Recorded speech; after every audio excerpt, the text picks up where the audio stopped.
Boa tarde, vamos falar sobre crimes contra a vida, tribunal do júri. Quando é que eu posso pedir a pronúncia e quando que eu posso pedir a impronúncia?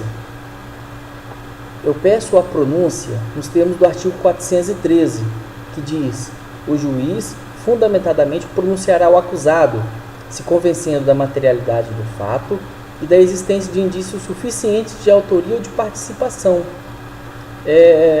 Eu citei um exemplo aqui da seguinte forma, né?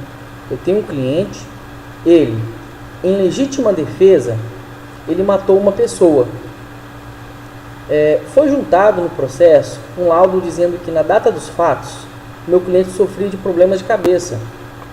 Então o juiz resolve absolver o meu cliente de forma imprópria, dizendo que ele era inimputável na data dos fatos. Então, o que eu faço nesse sentido aqui? O juiz, quando ele absolve de forma imprópria o meu cliente, o juiz aplica sobre ele uma medida de segurança. Quando o juiz aplica uma medida de segurança sobre ele está sendo penalizado de uma forma indireta, por isso que é chamado de absolvição imprópria, né? Ou seja, mesmo o meu cliente agindo em legítima defesa, o juiz vai aplicar a ele uma medida de segurança, né?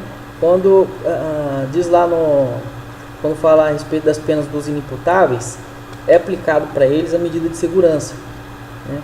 Tem aquelas penas lá. Então eu, em face de um recurso de apelação, em sede de recurso de apelação, eu tenho que pedir a pronúncia do meu cliente, para que os jurados reconheçam a atipicidade da conduta, pois agiu o meu cliente em legítima defesa, devendo ser absolvido de forma própria. Ou seja, meu cliente agiu em legítima defesa, matou o sujeito, né, a pessoa em legítima defesa, mesmo assim ele foi absolvido de forma imprópria, sendo aplicado medidas de segurança para ele. Então eu tenho que buscar o quê? A absolvição dele de forma própria. Se ele agiu em legítima defesa, logo ocorre a atipicidade, né, da conduta dele ali. Sendo assim, ele não praticou crime. Um outro exemplo também que a FGV gosta de cobrar é o seguinte: quando é que eu posso pedir a pronúncia também do cliente meu? Vou citar um segundo exemplo aqui. O meu cliente está sendo denunciado e processado por homicídio qualificado.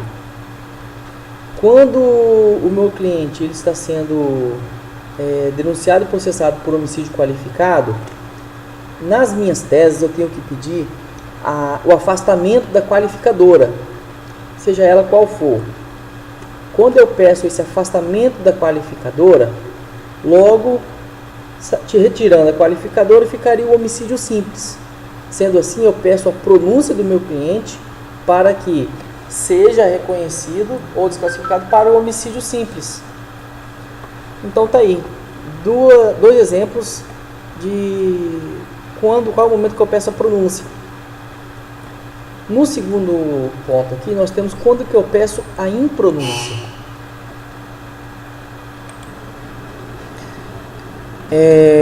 Aí nós temos aqui sobre a impronúncia o artigo 414, que fala assim: não se convencendo da materialidade do fato ou da existência de indícios suficientes de autoria ou de participação, o juiz fundamentadamente impronunciará o acusado. Aqui se trata o seguinte: quando que se deve pedir impronúncia, por exemplo, é quando o juiz tem dúvidas da autoria do crime, né? O exemplo: uma testemunha de acusação reconheceu o meu cliente por meio de uma fotografia, que ele foi o autor do crime, né? Aí vem a testemunha de defesa, né, e diz que o meu cliente na data do fato estava fora do Brasil. Nesse momento aqui, existe a dúvida sobre o juiz, quem é o autor do crime, né? Existindo essa dúvida aqui sobre quem é o autor do crime aqui, ou não havendo prova suficiente, né, de indícios de autoria ou de participação,